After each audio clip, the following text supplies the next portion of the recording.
Hello, welcome to the Workplace Workshop. My name is Ben White. In this workshop, we study and build operating systems that create a more productive, a more profitable, and most importantly, a more pleasurable workplace. Today, we're going to be examining 4 personality principles that lie underneath every productive, profitable, and pleasurable employee. In order to do that, we're going to need to take a trip. So, pack your bags, and congratulations! You have been chosen to be the project manager for the task in Tahiti. Now, for those of you who may be geographically challenged, Tahiti is a small island in the South Pacific. The Tahitian government has made an urgent request of your corporation. They need you to assemble a team of 5 people, fly out to the island of Tahiti, and complete a very important assignment. Now, every project comes with challenges, and this project, of course, is no different. So let me take a moment and explain 3 significant challenges that we'll encounter in Tahiti. Number 1, the people of Tahiti that we will be serving don't speak English. They only speak Tahitian.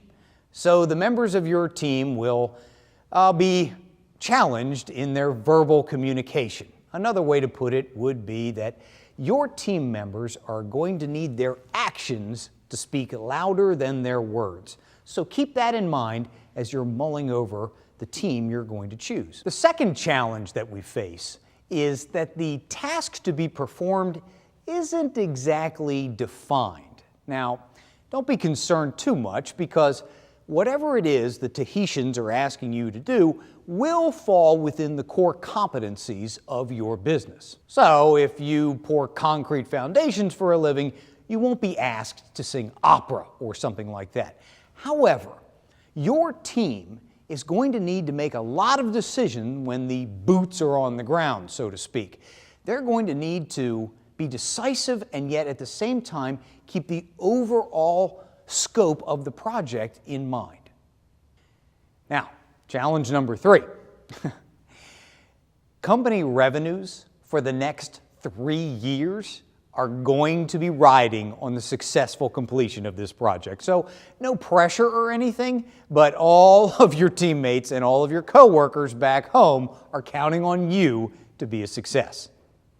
Okay, I'm going to give you a few minutes to assemble your team. And when we come back, we're going to take a look at some of the characters that oftentimes would accompany me on a task like this. We'll be right back.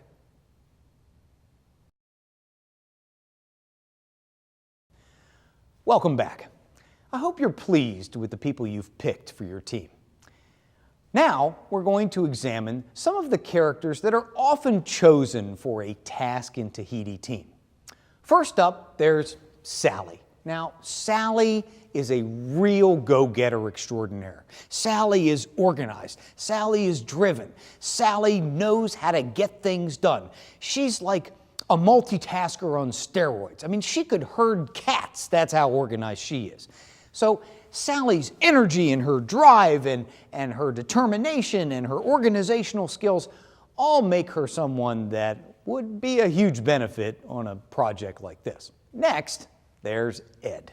Ed is just a great guy. I mean, who wouldn't want to have Ed come along with them on a trip? Well, Ed does bring a special skill with him.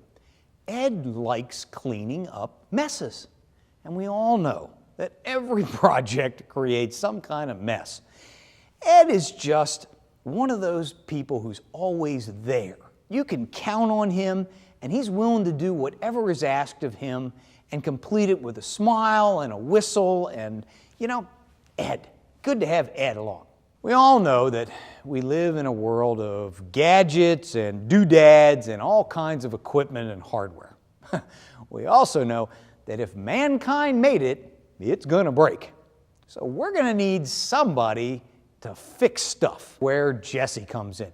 Jesse gets stuff. He knows how to take it apart and put it back together again. His hands are magic when they disassemble and reassemble. Jesse understands computers and logic and he has a great relationship with machines that most people don't often have. He's thorough in what he does, and he's very calm in his approach. He doesn't panic. He doesn't get anxious. He does what needs to be done, and he gets things working again. Good old Jesse. Glad to have him as well. Finally, there's Kate. Kate brings a calm sense of purpose with her wherever she goes. Kate is the kind of person who knows how to smooth troubled waters. If there's conflict involved, Kate can get it resolved. We all know that when we get in the middle of a project and we're working hard, unexpected things happen, conflicts arise, perhaps there's a difference of opinion on which way to proceed. Kate, she's the kind of person that can just smooth it all out, see what's next, and bring both sides of an argument together. That can be very helpful in a situation where we're dealing with verbal challenges and perhaps undefined situations. Kate is definitely someone I'd like to have on my team. Now, these four characters aren't the only people who would make great additions to a task in Tahiti, but these four characters represent the four personality principles that lie underneath excellent team members. Those personality principles are, number one, a strong work ethic. Okay? Almost everyone on this team brought with them a sense of purpose and an understanding that they were going to get the job done. I come from the vending industry, and I can't tell you how precious it is to have an employee who understands the need to get the job done. In vending, say for example with a route person, they leave the building early in the morning, they go out and they do their job without anyone looking over their shoulder, and they come back.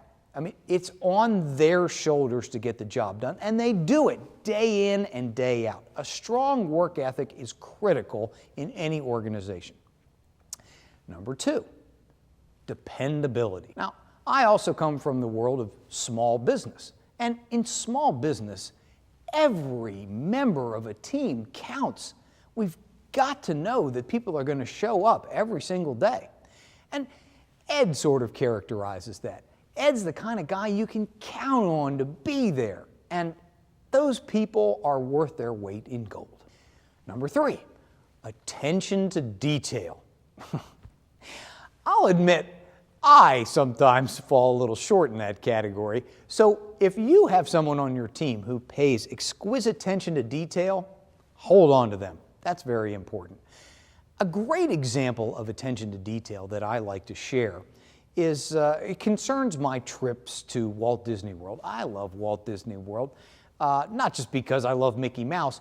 I love Walt Disney World because I've never been so happy to give a company so much of my money at one time. I mean, it's incredible what they do to make that magic. For example, the pancakes are shaped like Mickey Mouse. The bushes are shaped like Mickey Mouse. The merchandise for sale is quality merchandise. They even hide CO2 containers in the bushes to help control the bug population. If somebody understands attention to detail, it's the Walt Disney Company. They've got it right. The fourth personality trait I'd like to examine is my personal favorite. It's courteousness. In my tenure as a general manager, I worked with people from 13 different countries who spoke a total of 6 different languages. And I found that courteousness in all situations was, as I say, the magic sauce that held everything together. Courteousness resolves conflict. Courteousness brings about increased productivity because it lifts the spirits of someone. Courteousness to me brings all the strong characteristics of our 4 examples into one cohesive team. So remember courteousness, because I think that one personally is the most important. Now, I hear you out there. You're saying, Ben, That's great. I wish everyone had a strong work ethic and was dependable and paid attention to detail and was courteous. But Ben, that's not the real world. And I agree. Not everyone is a superstar at work. The fact of the matter is that workplace environments are usually built with 3 different levels of employees: A-level employees, B-level employees, and C-level employees. Now, A-level employees are great. We love to have them, but the fact of the matter is they are rare. I mean, they're kind of like a precious metal. It's great when we find it, but it's not just lying around everywhere on the street. No, A-type players are great to have, but I don't expect any business to be chock full of them. As a matter of fact, I think if a business was completely full of A players, that might bring its own set of problems and challenges. No, I like a company that's got a big old group of B players. I'm a B player. I have my strengths and my weaknesses just like everyone else. And I think that the skeleton or the backbone of any great organization is made up of B players. Now, unfortunately, there are also C players at organizations. And I'd like to spend a moment talking about C players because they take a lot of time and a lot of resources from all the other people at an organization. The way I see it, there's 2 kinds of C players. There are calculated C players and cancerous C players. A calculated C player is someone who may only demonstrate 1 or perhaps 2 of our 4 personality principles, but they bring with them a skill set or perhaps a client base or some kind of knowledge that makes them a critical part of any team. So, as an example, let's say I was working in a law firm and there was a lawyer who was not courteous and didn't have a strong work ethic and sometimes didn't even show up to work. But this particular lawyer knew everything there was to know about Eastern European traffic laws. And our business made lots of money because of Eastern European traffic laws. Well, in that case, that lawyer with his knowledge base would be a calculated C player. He would be someone that we would keep on board for a reason, and quite frankly, the other members of the team would just have to adjust. Then there is the cancerous C player. Now, I am using the word cancer, and I do not mean to use it lightly. I am not trying to make light of anyone's situation. But a cancerous C player at work is someone who demonstrates 1 or none of our 4 personality principles, but worse than that, like a cancer cell, they negatively affect the people around them. Now, what does one typically have to do when they discover a malignant cancerous growth? They need to cut it out, which requires surgery. Sometimes getting rid of a C-level player who is hurting not only him or herself, but those around him or her, can be a painful process and even sometimes somewhat expensive, almost like if I had cancer and I wanted to get it removed, I would need to hire a surgeon, a specialist, to make it happen quickly and effectively. If you are a business owner or manager and you have identified a cancerous C-level person in your organization, I urge you to do whatever is necessary to remove that person from your organization. It may seem like a painful thing to do, and it may seem like it's going to cost money, but I say in the long term, you will be far healthier, far better off as an organization. Incorporating these 4 personality principles into the workplace can really do a lot to increase productivity and profitability. We can use these principles when we're hiring to find the right person for the right job, or we can use these principles as a coaching tool. We can let people know, hey, this is how you're doing. You're doing great with number 1 and number 2, but we need to do something about number 3. We're going to have to get a little better at that. I mean, these principles can be applied however you wish, but their purpose is to bring about strong, happy, and productive teams. Speaking of teams, we've got to get ready for our trip, but I've got one more little wrinkle to throw in for you before we get on the plane and leave.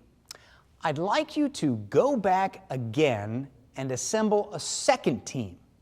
This time, I want your team to be a little more real world.